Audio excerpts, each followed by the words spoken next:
Oh, and I was looking for a smooth transition and didn't quite get it, but close enough. Well, thank you for coming today. We're going to be talking about several secrets of successful Scrum Masters. I think we've got a few people that have joined on YouTube and maybe Twitter, so that's cool. It's something new we're trying. Let me know how that works out for you if anybody's joining from there. Okay, I'm going to add, let me add it here, this link to the chat. You can also go to menti.com and type in that number. I want to see kind of where everybody's coming from here. So I just put it in the chat, or go to menti.com and just type in that number. So what is your role on the team you're working with? So one option is I'm a Scrum Master. I'm not a Scrum Master, but I play one on TV. Not an official Scrum Master, but do some of the roles. Or I'm here to figure out what our Scrum Master is doing wrong. This is anonymous, so you can say whatever you like here. Okay, so we've got a lot of people that are Scrum Masters, a lot of people playing the roles, and we got a few people here that are here to see what their Scrum Master is doing wrong. I'm not sure I'll be able to just entirely help you on that. Hopefully we'll give you some good ideas of things that Scrum Masters can do to be more effective. Okay, so let's move on to the next question here. What is a Scrum Master? So go ahead and fill that out. Just your brief thing. How would you describe a Scrum Master? What is a Scrum Master? Oh, looking to get a job as a Scrum Master. Okay, that's a good option. I should add that option to it. That's a good idea. And I see people are typing numbers in the chat. That's great, and I'd love to see stuff in the chat there. But if you go to this link, then it will show up here where everybody else can see it too, and compile the numbers and stuff. Okay, Scrum Master, Servant Leader, Team's Agile Evangelist, the Master of None, a coach, a Master of Scrum, someone who leads Agile teams, Facilitator, part of the 3 roles in Scrum, facilitates ceremonies, a servant leader, defender of the team, process output, facilitator, let's see, coach, servant leader. Oh, we got lots of great answers here. Ensure the team is following Agile principles, servant leader, that one showed up a lot. Scrum Master, servant leader who facilitates between teams. So lots of different things here. And these are all great things that you probably experience Scrum Masters doing well. What I want to do today is kind of look at some of the things that I've seen Scrum Masters where they've been very, very effective. So that's what we're getting into.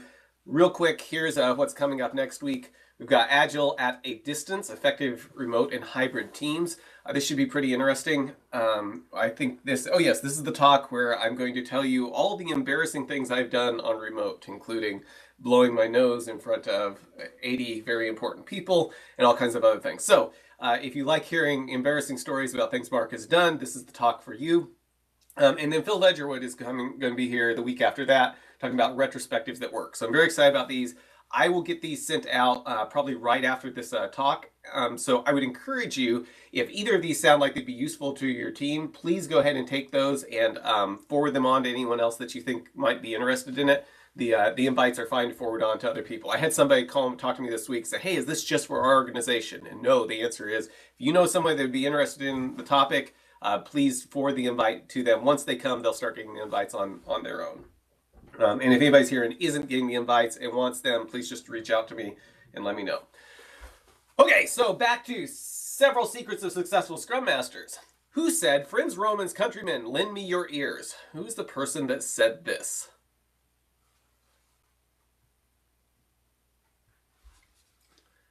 Everyone said this, okay? Probably Mark Antony, okay? Any other thoughts? Caesar, Julius Caesar, Spartacus. Okay, we got a lot of good answers here. I'm looking for Tom Cruise, Nero. I haven't seen Charlton Heston yet, which is the one I was expecting to see, but Mark Antony is actually correct. So Mark Antony is played by Charlton Heston. So the quote is from Shakespeare. But he was trying to get people's attention, trying to rally the troops after Caesar had been killed. But question here is, what was Mark Antony? And he was the Magister Equitum. And I'm probably, my daughter helped me with the pronunciation. Then I think it's Magister Equitum. I'm probably totally butchering that. But Magister Equitum. And what is that? That is Master of the Horse, is what Magister Equitum was. It was a very important role in ancient Rome. There were also some other important roles, like Magister Peditum, which meant Master of the Foot. So anyway, we have these different roles, and these roles aren't entirely gone today. We actually have, this is Lord Vestry, I think in 2018, he is Master, or was Master of the Horse in the UK. And so just take a look at this picture for just a moment. And I want you to, if this is all we know so far, the question is, the secret to being a successful Scrum Master is clearly based on that picture, having a funny or cool hat. So thank you for coming to our presentation. That's what we wanted to cover. Just make sure you got yourself a cool hat like this and you'll be set as a Scrum Master. Just joking, going on. So Magister translates from Latin into English as teacher. Now this is interesting because we often see this as master, and languages don't always match up exactly with definitions meaning exactly the same thing on both sides of it. Magister has a lot more connotations of teaching. And this is where we get the idea of a master's degree. It's not that you are somehow in control of all degrees, the idea is that you are able to teach. And I think that, and if we look at the other though, the way that our English word that we use master in a lot of senses is more of the sense of dominus. But this wasn't dominus of the horse, right? It's master of the horse. So there's an idea, and with a lot of the culture in Rome around being the first among equals and some of the equality that they were bringing to things, it makes sense that this would be magister or the teacher more so than it would have been dominus, even though it was a very, very important role. I've got a quote from Livy talking about the master of horse during Hannibal's war. At the end, I'll let you see. Okay, so these two things: magister, teacher; dominus, a master. And what I want us to call out is that what we're talking about here with a Scrum Master is going to be much more in this first category. So, if Latin became the official language of your team, what would be the best translation of Scrum Master?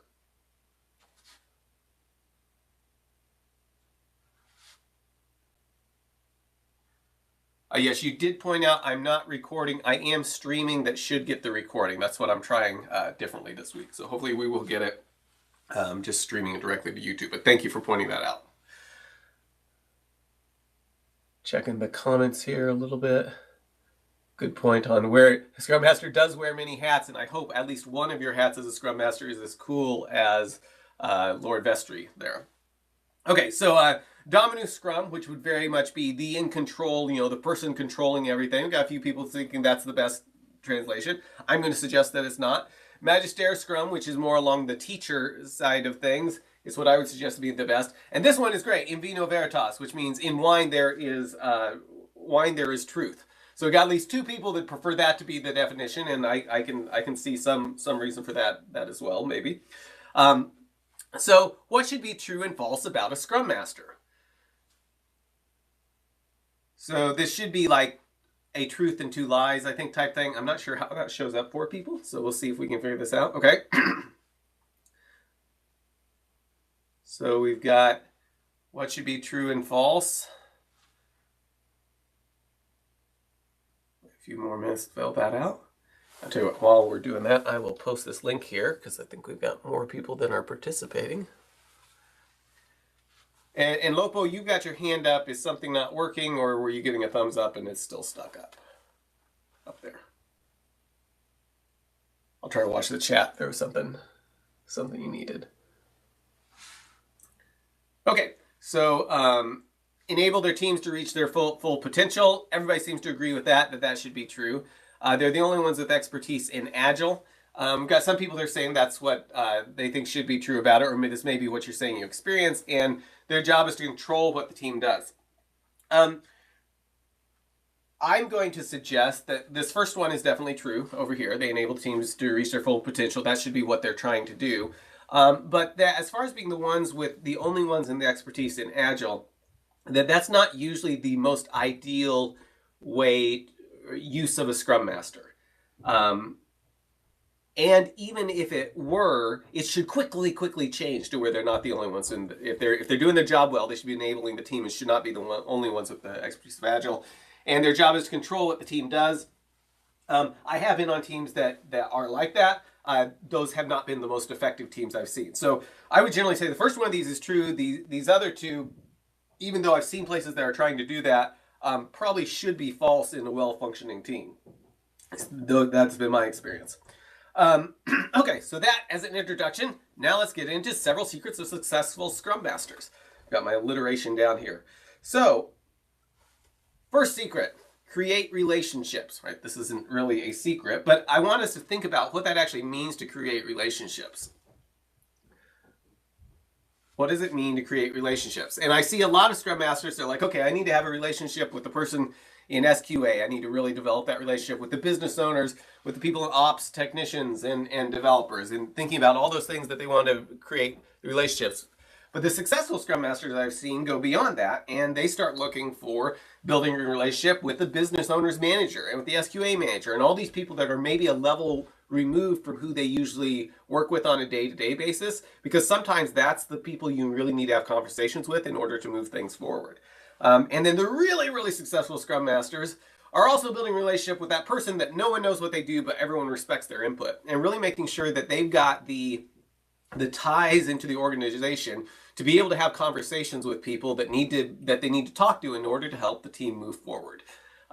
It is not uncommon in large organizations to get into situations where tremendous amount of work is being brought nearly to a standstill just because there needs to be a conversation with two people that aren't talking to each other because they haven't had the time, or just the conversation hasn't happened yet, or no one's identified that it needs to happen.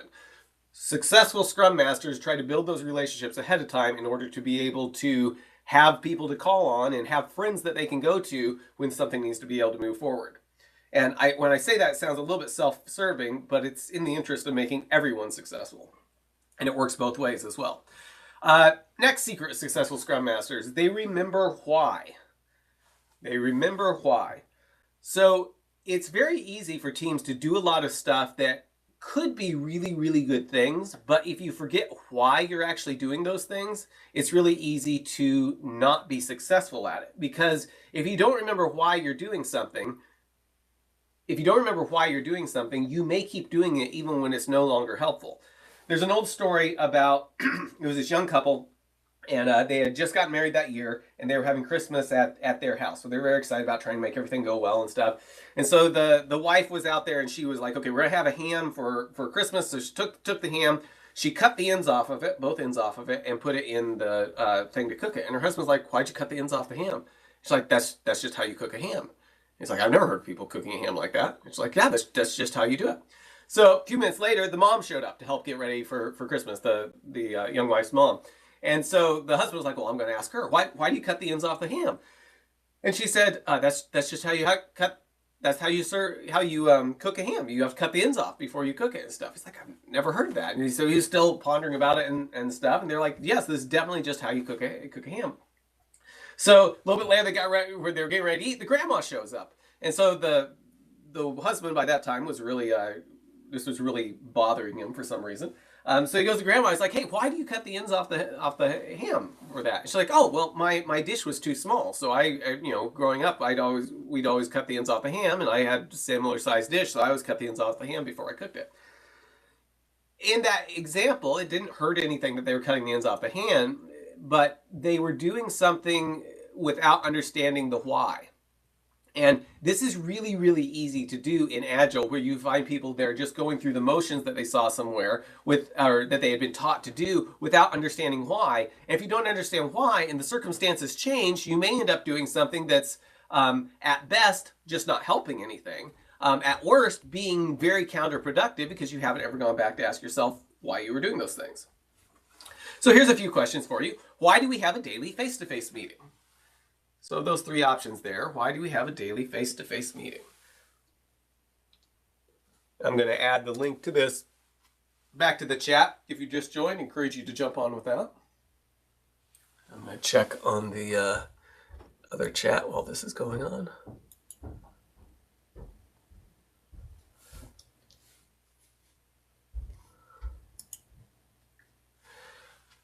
Okay, yes, so we've got lots of people saying to work together daily and prioritize face-to-face communication. So that is a good reason to have a daily face-to-face meeting.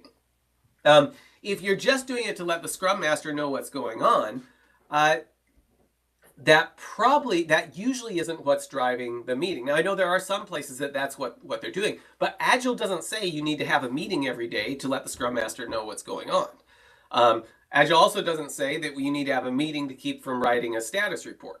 And if we forget why we're doing these things, we may have very, very strange behavior. For example, if we think the reason that we're having a daily face-to-face meeting is to let the Scrum Master know what's going on, we might decide it's a lot easier to just email the Scrum Master and tell him what we worked on the previous day. But that misses the whole point of why you were having the meeting and will not be nearly as effective, or you won't be following the Agile principles if you try to take that approach.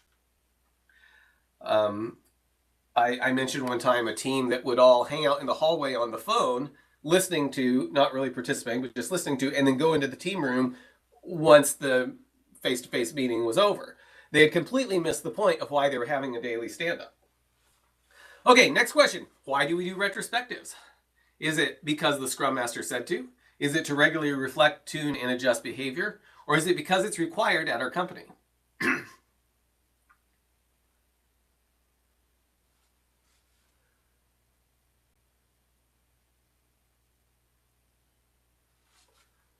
I see some good answers. That to replan the day's work in order to meet the sprint goal. That's a very good thing that should be happening at your daily face-to-face meeting. But I would like to point out that is a collaborative thing that you're doing as a team, not just giving information to the sprint, the Scrum Master. Okay, so now it very well may be required at your company, but why is it required at your company? It's probably going to eventually come back to being because you're trying to regularly reflect, tune, and adjust behavior. At some point when the decision was made, this is what you're going to do, it probably was because you were trying to follow the Agile principle, or hopefully that's what was happening. Okay, so those were two secrets. Here's another secret, but I want to tell you a story to kind of illustrate this. There is an old mythological tale about these two people. It was Alcyone and CX. Alcyone, I think, was the woman, and CX was the husband. They were very much in love. He needed to go on some trip. She really wanted to go with him. He said no because it's too dangerous.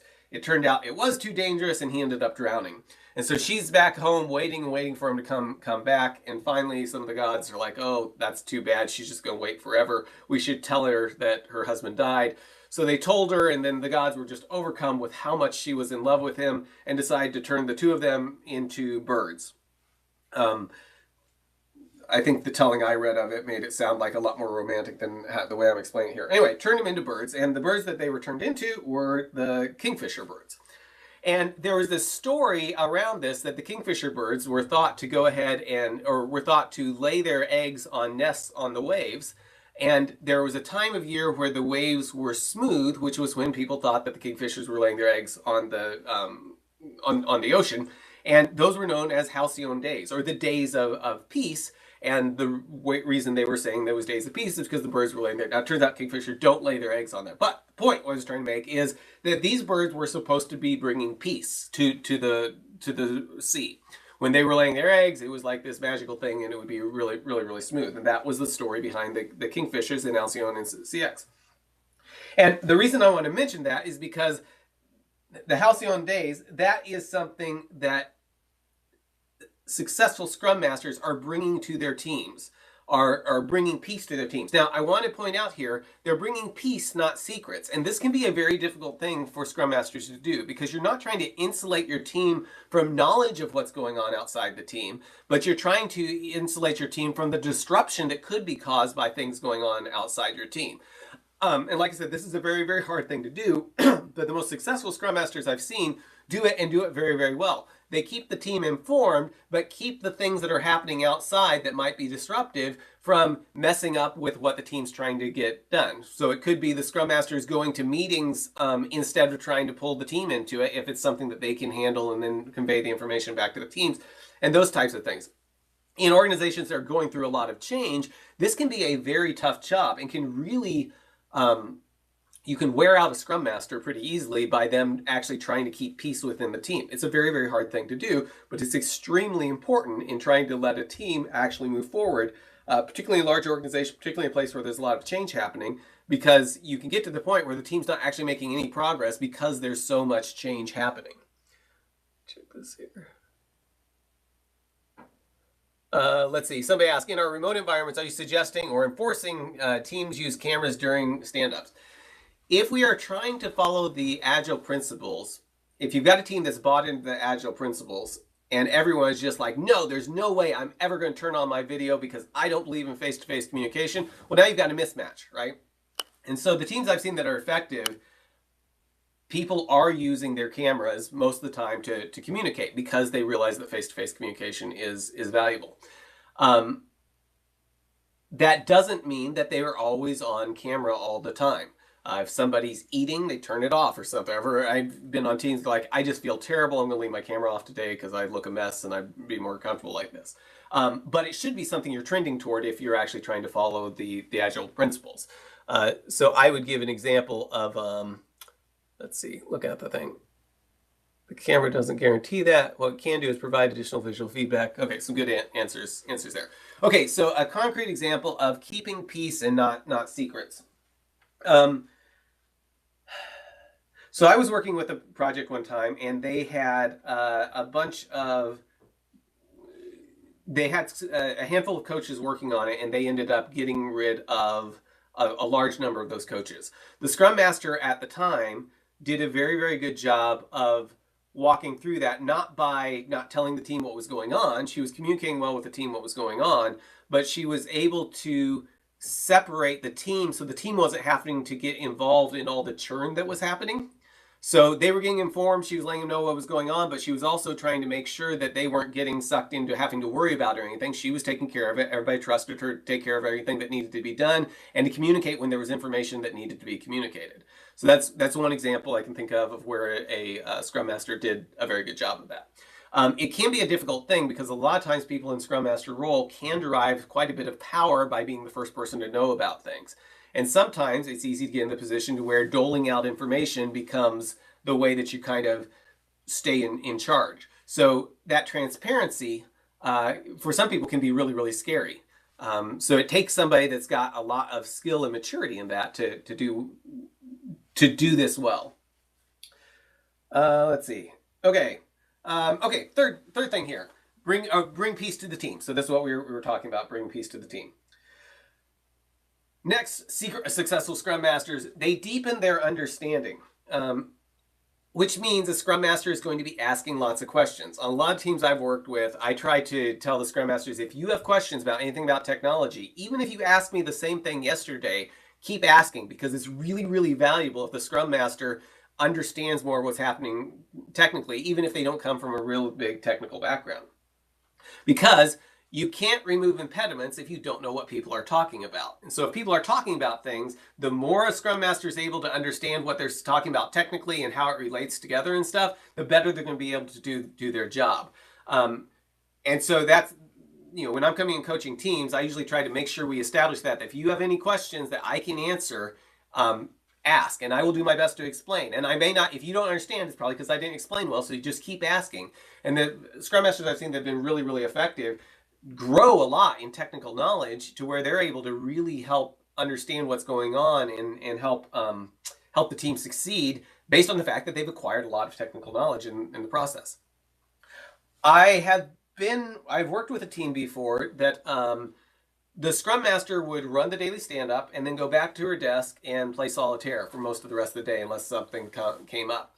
So they'd have the daily stand-up, the developers would start talking through how they were going to do things and stuff, and the Scrum Master would just check out.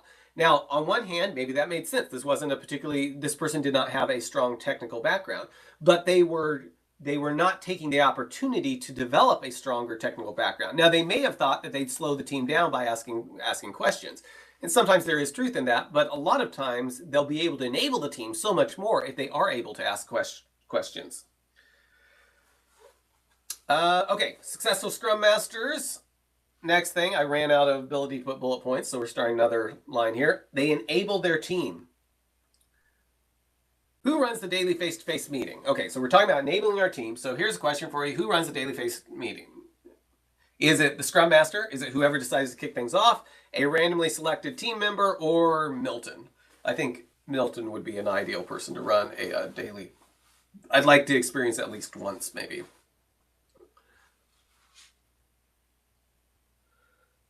Suggestions about how Scrum Masters can get more knowledge about the technical side. I would encourage you to ask the developers. It can be challenging, but asking developers for ways, if you've got an Agile coach on the team, particularly a technical one, talk to them. That's a really good place to start. But find people that you can ask questions of, even if you don't want to interrupt stuff, ask them later. So as things are happening, even just jotting down questions and then following up with people later, say, I didn't understand this. Is there something you can point me to that explains this? Or can you just give me like a higher level overview of how this works? Those are all great ways to be able to try to increase your knowledge. Sometimes just typing words into Google that people are saying that don't make sense can be a way to go ahead and make sure that you've got more. But asking questions, making sure that you're not derailing the conversation, but sometimes just jotting down questions and following up with people later is helpful. Now, for anyone on the team that's not a Scrum Master, one thing I would suggest, if you've got a lot of technical knowledge and there's a conversation and you know there's a Scrum Master there that's not going to maybe understand doesn't have technical experience in there, or not Scrum Master, anyone, helping clarify those things as conversations are happening can be a huge benefit to the team's cohesiveness and ability to get things done. Okay, who runs a daily face-to-face meeting? Most of the time it's Scrum Master, right? We've got a lot of people who are saying whoever decides to kick things off. One of the things I've seen most effectively in empowering a team was a team that would randomly select a team member. What it did is it helped make the team see that the face-to-face meeting was for them. And so that randomly it would choose someone. Matter of fact, I messed around with a random number generator and made it choose the same one. And after about 5 days, he realized something was up and got onto me. But this was a really, really good way to go ahead and make sure that you're empowering people to where they see that it's for that the daily face-to-face meeting is actually for them. And what we were talking about here was that they're enabling their team. If the team has to have you to do the daily stand-up, then the team hasn't been enabled. Now, if you're just starting and you're helping with it, that's great. But you want to move to the point that the team can actually handle that on their own. That doesn't mean you're not going to facilitate it. Doesn't mean you don't have value in doing it. But you want to make sure that the team does feel enabled, that they're able to move stuff forward even if you're not there. A good way I like to see how, if I wanted to test and see how well a team is following the Agile principles and being enabled, have the Scrum Master just not show up someday to the daily stand-up and see what happens. You know, if people just wait around for a while and then decide they're going to go work, that's a team that's not necessarily seeing the value they're getting out of it. It should be something where they're self-organizing around, let's go ahead and get started on this to move forward. That would be the ideal thing. That's a very healthy team that's doing stuff like that. Okay, successful Scrum Masters promote the definition of done. So what do you promote as success, right? I've seen some Scrum Masters that were very focused on, and they were doing this for very, very good reasons, but they were focused on trying to get their team to be able to show the customer that they had been working on something. So they were demonstrating lots of little pieces of technology instead of a thinly sliced story that actually said, hey, customer, here's something you can do now. This is ready. We'll let you drive it and show how it works. We've got to be very careful. Scrum Masters have to be very, very careful in, how do I say this? Sometimes the things that will make your team feel the best in the short term are not necessarily promoting success long term. If you're trying to follow the Agile principles and deliver small pieces incrementally, you're going to need to probably focus more on promoting success that aligns with the rest of the Agile principles. And this can be a whole talk in and of itself, but that's a very, very important part of what a Scrum Master does for a team, is help the team do the things that are actually going to be successful according to the Agile principles, not necessarily, and sometimes those may be, the team may be wanting to do something different. The technology demo is just one that comes to mind where they're wanting to, this particular team was wanting to demo that they had figured out this piece of the technology, which was good and there was value in that, but what ended up happening is it ended up slowing them down because they kept trying to learn more technology instead of taking the little bit that they had and delivering a story and getting feedback on whether the technology worked for the actual thing they were trying to deliver. Like I said, this is a huge area, but just keep in mind, they promote the definition of done that's going to make the team successful. Okay. Successful Scrum Masters understand the economic value. And this is an interesting area because I think a lot of times we don't necessarily help Scrum Masters get to the point that they can really understand the economic value of things. But if they're trying to prioritize stuff and help the team, they're going to have an idea of why is this valuable? What does this mean? If we deliver this story instead of this story, what's the economic impact of delivering that versus this? Successful Scrum Masters focus on finishing. So you've probably heard the term stop starting and start finishing. That's something you hear a lot in Agile. Stop starting and start finishing. And just to give you a visual of that, just because I like visual things. So this is some pig and it's done with starting and now it's finishing. So if you need to think this is what we need to do is we need to finish. And in this case, it's finishing over and over and over again. Let C to go up. Okay, so there's our stop starting and start finishing. Okay, now let's look at less cute pigs. We'll look at some graphs here. So let's say that we are working on two valuable things at the same time. Up and down here is the cost of developers per day. Okay, we're working on two things at the same time. So we're going to go through time, and then eventually we'll get to the point that both things are done, and then we can start earning value from them. By understanding the economic value of what we're delivering, a Scrum Master should be thinking about, the whole team should be, but especially the Scrum Master should be thinking about, is there any way, can we get more economic value by delivering the first thing, getting that done, start earning the value from that, and then start on the second thing and finish that. Now notice both of these graphs, things 1 and 2 are both done by the time we get over here.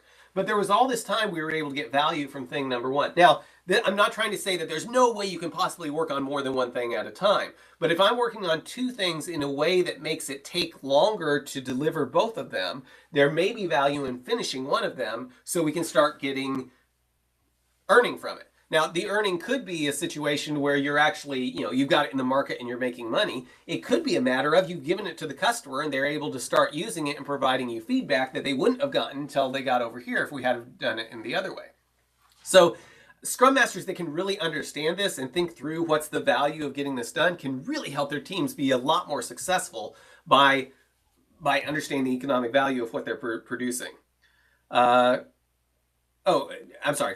The economic value and the point we were talking about is the stop starting, start finishing, going help and trying to get things to done. So this includes some of the economic value, which was the previous point.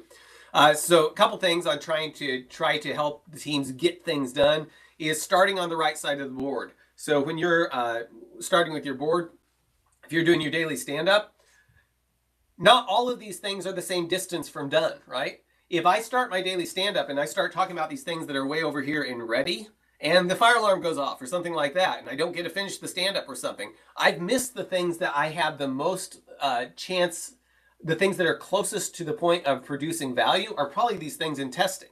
So I would probably be most worried about, why is this one red? What can we do to get this done? Because these are the two things that are most close to being able to say that they're finished.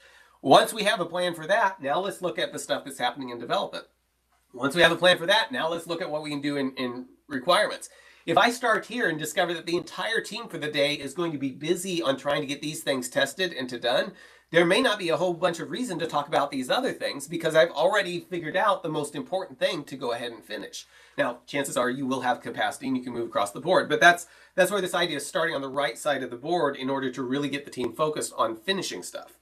Another thing, encourage small batch sizes, remove delays, coordinate collaboration. This is where Scrum Master can be very, very helpful of trying to help get stuff finished, is coordinating the collaboration, particularly between teams.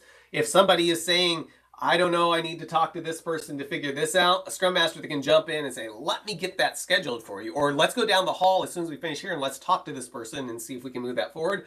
Those are, each individual thing may not seem like a lot, but it's a huge difference by the time you have that happening every day or every week of being able to move forward because you've enabled that type of collaboration. And enable and encourage splitting stories. And this can be very, very difficult because it's very easy to split stories in ways that don't actually give you something of value, but an effective Scrum Master that understands the technical side and understands the economic value should be able to really help not tell the team how to split the stories, but help the team ask the right questions to get to the point where they're splitting stories in ways that are effective and efficient. Okay, successful Scrum Masters, next secret, they ruthlessly prioritize. Which is a better deal, okay? We're talking about ruthlessly prioritizing. A cubic yard of milk for $300, 350 pounds of milk for 50,250 Pakistani rupees, or your answer could be this is a stupid question, or not only is this a stupid question, but also option 4. So which is a better deal?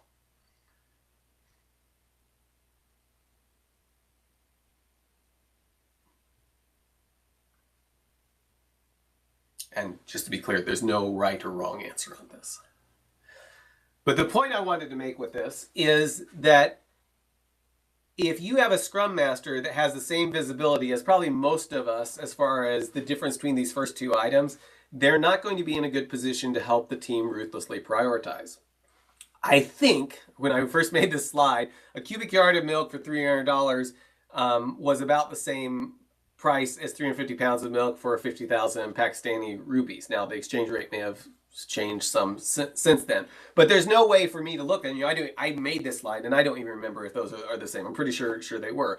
But unless you're really familiar with these things, there's not an easy way to make a decision on this, right? And that's what we need to make as a Scrum Master. You need to make sure that you've got enough information that you can look at, not this, but look at your stories and really help understand the priority that the business is going to place on them, and also help the business walk through what's important to them. So these are, point of this exercise, just make us think about, are we actually providing enough, do the Scrum Masters actually have enough information to be able to ruthlessly prioritize? Because if they don't have it, chances are it may exist throughout the team, but it's probably not all in one place. And that's a way that they can really help their teams. So what do you need to know in order to prioritize? Well, knowing, like for example, if you've got a story that's got several things in it, a Scrum Master that can really help ask the questions and understands and can help the business get to which piece of the story is most important is going to be a very important part of being able to prioritize. Understanding the value that different pieces of it bring to the business is another thing that could be very important to help the team prioritize. And one of the reasons that this priority is so important is if we look at, like, imagine you are taking and rewriting a system. I think that's what this graph was originally created for. We're rewriting a system. And so one of the things we have to do is make sure that the new system does everything that the old system does. But if we really, really get good at prioritizing, we might decide that, hey, there's some things that the old system does that's minimally viable. In other words, I'd be able to go live with this even if it's not an existing functionality. But I have to have this. I can't make the system work at all without this. So that's minimally viable. We've also got green stuff, which is stuff that's existing functionality, stuff the system does today that we really, really want, but we'd be willing to go live without if we absolutely had to. And then we've got the blue stuff, which is the new features, which usually is the cool stuff that we're using to justify rewriting the system in the first place. If we prioritize our stuff in such a way to where we start with something over here on this top row, we start with some existing functionality and then do this really cool feature that we wanted to demonstrate, and then we do something that's in the minimally viable category, and then we do this other really new cool feature because we wanted to show people that we can do these new features, then we do some existing functionality, and then this other really new cool feature, we're probably not going to be able to go live. We haven't even done all the minimally viable stuff till we get all the way to the end here. On the other hand, if you got a team that's really good at prioritizing, and this is something the Scrum Master can play a huge role in, to where the point, like, okay, we built everything, all the minimally viable stuff in order to get to this point. We can now go live if we want to. We'll go ahead and do the existing functionality, and when the business gets to the point where they say, yes, we want to go live, it could happen anywhere from the point we finish the minimally viable, anywhere here. The business now has those options. But if we build it like we did up here, we don't have those options. So that's where the ruthless prioritization becomes so important. And there's other ways, if you've seen some of my other talks, of splitting this up and even getting it even more ruthless. So that's a very important role for the entire team, but specifically the Scrum Master in trying to drive those things forward. Removing impediments. Another secret of Scrum Masters. I was working with one team, and I was there as an Agile coach, but I was in the remote place where the data center was held. And I realized that one of my superpowers was that I knew the floor plan of the building, and I could find people. So if something was going wrong or the team needed help, I could run around the building, and I knew where people were likely to be hanging out. And it was kind of funny because I was like, really the thing that I'm doing here that's probably providing the most value. I'm an Agile coach and I do all these great things and stuff, but the big thing I'm doing is I can go find people and make sure that if the team's waiting on something, we remove that impediment. And that's the type of thing Scrum Masters should be doing because it's so valuable and so important. Let's see. Okay, one last thing in thinking of removing impediments. Sometimes impediments aren't just things that are external, right? Look at this. We got all these cars on here. If we want to get more stuff done, throwing 100 more cars in here is not going to help, right? The impediments is actually the cars or actually the work. If we want to remove impediments of moving this through, we need to get to where we've actually got flow and things moving, which probably means we need to be more careful what we actually let into our workflow. This is a big thing that Scrum Masters do, is helping the team decide what to work on next and see the value of choosing something carefully in order to make sure that you're actually getting work done. And that's a big piece of removing impediments.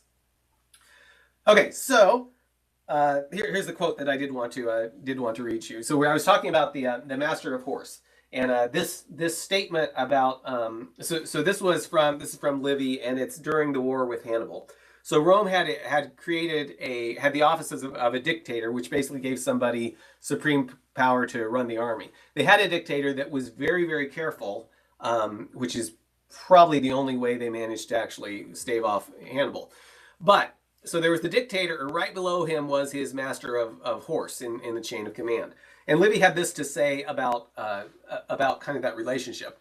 He said, but he, referring to the dictator did not find Hannibal a greater enemy to such sound measures than his master of the horse, who was only prevented from plunging the state into ruin by his inferiority in command. And I ran across this while reading The War with Hannibal with my daughter this last week, and I thought that kind of describes the importance of a Scrum Master, right? In this case, Rome was nearly ruined because the master of horse, the person that carried a lot of clout and did a lot to move the army forward, was nearly brought Rome to ruin. And this was true for Roman's army, but it's also true for a Scrum Master, right? If you have a Scrum Master that's not doing their job effectively, you can bring a team to a standstill. On the other hand, you get an effective Scrum Master, and they can do incredible things. I've seen teams succeed. They were great teams, great people on it, but man, the Scrum Master was really pulling their weight and making things happen in ways that even as good as everybody was on the team, if the Scrum Master hadn't been there, they would not have succeeded. So it's a very, very important role, and I hope some of these secrets are now no longer secrets, and we'll give you some ideas of things you can do as a Scrum Master. Okay, so we're going to do a short game show style quiz here. And let's see, what are we going to give away? We'll give away a copy of this book. So this is my book, Productivity, Making a Difference. It's a bunch of chapters about different things about personal productivity, everything about organizing your socks to ways to park in more efficient ways at stores, and lots of other stuff, organization tips and things like that. So anyway, this is a book of mine. We will give a copy away to the winner. If you're in the United States, if you're outside, let me talk to you and we'll see. But for people in the United States. So everybody go and join here. I will throw the link in here one more time, just in case anyone now, after seeing the great prize, is interested in participating. And let me throw it one more time here in case we've got anybody on the YouTube channel. Okay, I'll give it just a few more seconds. Oh, we've got 80 people now. Okay, just a few more seconds and we will get started. Okay, so keep in mind these questions are based on the contents of today's talk. So another way of putting it could also be based on Mark's opinion. So based on the contents of today's talk, there's some answers that may be very, very good, but were not things discussed on today's talk. Okay, whoops, should that be the leaderboard?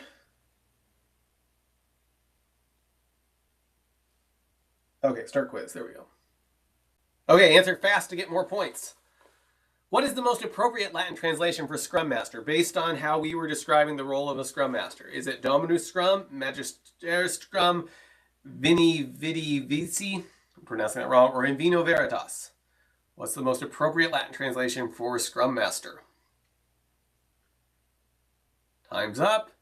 And yes, Magister Scrum, which would be the role of a teacher, the person trying to help the team succeed, rather than Dominus Scrum, which would be more the person who tells everybody exactly what they need to do. Vini Vidi Vici, I think, is I came, I saw, I conquered, and In Vino Veritas is in wine truth. So depending on your view of how wine can help teams, but anyway, moving on. Okay, our leaderboard. We've got Puffy in first place, followed by CB2, Tizzy, Nira, The Hustler, Live, Stingalicious, Jake, and Pancage. I think I'm saying that right. And Ashley. Very good. Okay, next question. Question 2 of 5. Oops.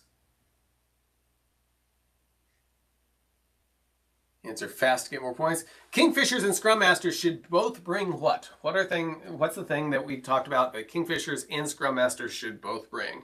Should they bring gifts, peace, donuts, or clarity? Now, I'm a big fan of donuts, I'm a big fan of gifts and clarity, and I'm a big fan of peace, but there was one of them we discussed here.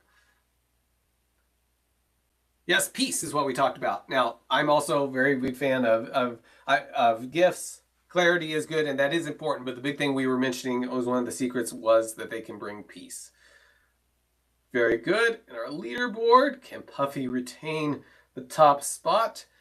And CB2 comes into the top spot. Very good. Okay, next question. Remember, you're competing for a book here about productivity.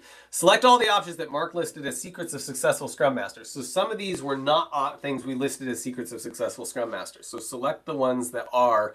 Don't select the ones that were not listed as secrets of successful Scrum Masters. They might be good things, but I did not list them as secrets of successful Scrum Masters. So yes, it is focus on finishing, remember why, and ruthlessly prioritize. Now the two that we did not mention was capture metrics and following Scrum. There can be value in capturing metrics and there can be value in following Scrum, but those weren't the things that we were calling out as being key things for Scrum Masters. In particular, I would say, depending on your organization, you may be required to follow Scrum, but the most successful Scrum Masters I've seen are using Scrum where it helps the team, but then letting the team help evolve in ways that that may differ from what standard Scrum looks like. So that's one of the reasons that one was not included in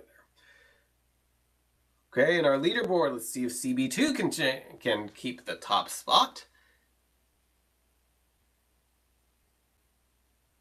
And Tizzy pulls into the lead. Very good, Tizzy. Okay.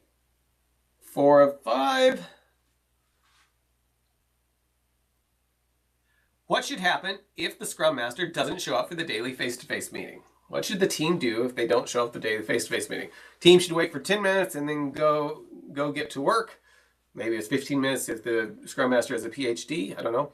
Management should run the meeting. The team should self-organize and start the meeting, or everyone should just wait for instructions. And yes, the team should self-organize and start the meeting. That would be the ideal thing because that means the team has been empowered to go ahead and try to get the value from the meeting. And they're not becoming dependent on the Scrum Master. They're being enabled by the Scrum Master, which is a very, very important thing for a successful Scrum Master. And our leaderboard, can Tizzy retain the top spot? Yes, Tizzy, CB2, followed by Lisa, who had the fastest time, then Cody. Very good. Last question. What was not a way to focus on finishing? So what was one of the things we listed, was not listed as a way to focus on finishing? Was it start on the right side of the board, split stories, build sufficient architectural runway, coordinate collaboration, or small batch sizes? So which one of these? Select the one that was not a way to focus on finishing. And yes, it was build sufficient architectural runway. When we were talking about focusing on finishing, we were talking about starting on the right side of the board because that's the thing that's closest to where we can say we're finished. So trying to focus on how to get the stuff that's almost done all the way over the line to where it's done. Splitting stories was another way of focusing on finishing so you can get pieces of things done, which also included the small batch sizes. The coordinate collaboration was also, remember we were talking about if something's impeding stuff, trying to coordinate that collaboration with other teams or within teams to make sure things move forward. Build sufficient architectural runway was not one of them because that is not that there's no place for building architectural runway, but if teams keep focusing architectural runway, they're not finishing stuff. It's easy to get in situations where you're not getting evidence of your ability to finish small things all the way through. And sometimes if you put that off too long, you can build lots and lots of architectural runway, but then never get to the point that you're actually delivering something for the customer. Okay, so the moment of truth. Let's see who took the top spot.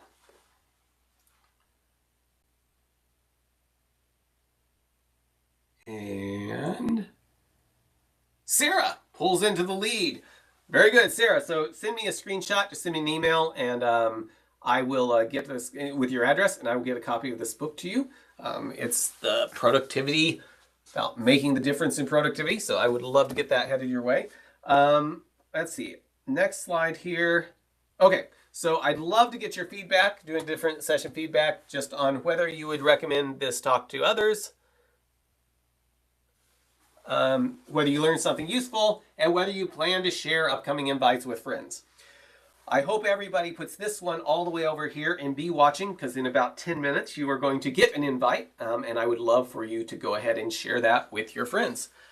So that wraps up what I had for today. Thank you for coming. Remember, we're going to be talking about all my embarrassing things in remote situations, remote Agile, which should be a lot of fun for you and embarrassing for me. So that's going to be next week. So I hope you can come to that.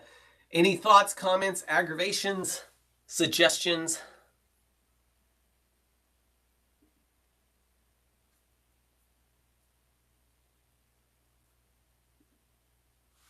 Let's see.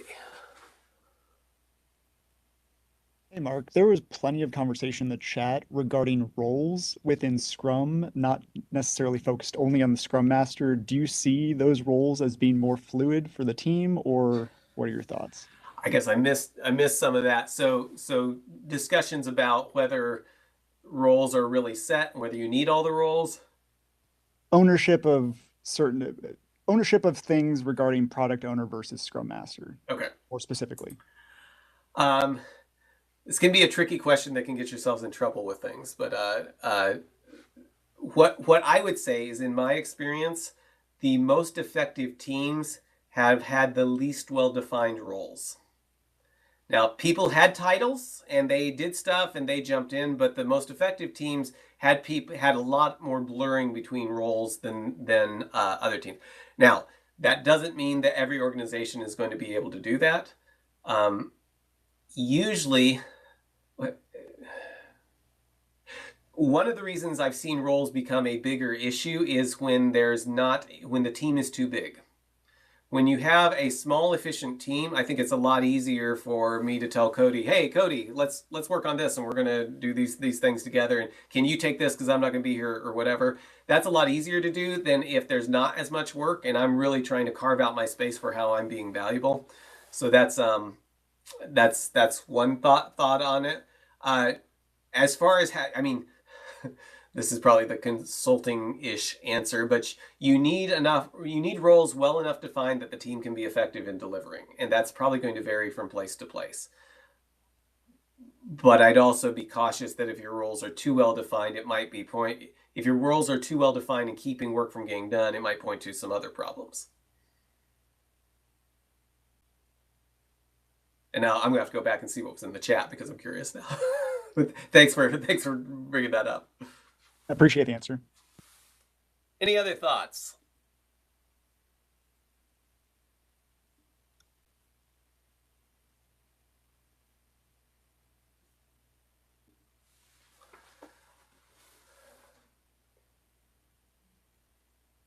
Three answers: no longer asking daily stand up. So I've seen some people that have found them very, very useful. I think if you're doing it because that's just what you're supposed to do, it's not as useful. I would rather have people talk about the stories, just because if that's how you're measuring progress, that's probably what you'll get more out of. There should be a video recording right now. It's streaming live to YouTube. So if you go to youtube.com/Agile LnL, it should be there. And once I get that figured out, because this is new, I will send that out to everybody. Speaking of that, I guess I can stop the streaming now.